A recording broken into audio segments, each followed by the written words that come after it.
Sepeda motor seorang siswa SMP di Kota Lubuk Linggau mengalami kecelakaan dengan mobil yang dikemudikan anggota polisi di Jalan Lintas Sumatera, Desa Kelurahan Jogoboyo, Kota Lubuk Linggau. Atas peristiwa itu, pengendara sepeda motor tewas.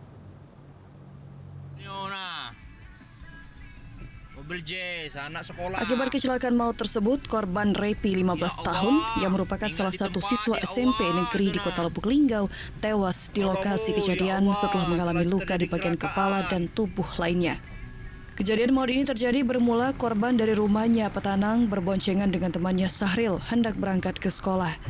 Setiba di lokasi kejadian, sepeda motor korban bertabrakan dari arah berlawanan dengan sebuah mobil Honda Jazz berwarna putih dengan nomor polisi BG1373EM yang dikemudikan Bribka A yang hendak pergi berdinas di Polres Musirawas Utara.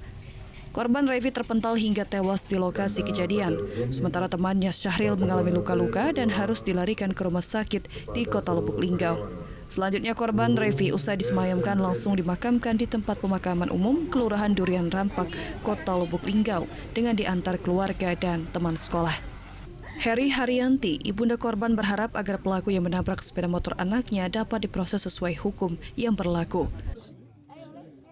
Mudahan yang nabrak nanti tanggung jawab, ada ininya, ya etika baik lah. Lanjutnya hukum tetap hukum nanti tinggal dari pihak dari orang tuanya juga dari bapaknya, kayak kan kepastian mana bagusnya lah gitu. Polisi sudah melakukan olah TKP di lokasi perkara dan mengamankan mobil serta sepeda motor yang mengalami kerusakan parah. Dari Lubuk Linggau, Sudirman, iNews melaporkan.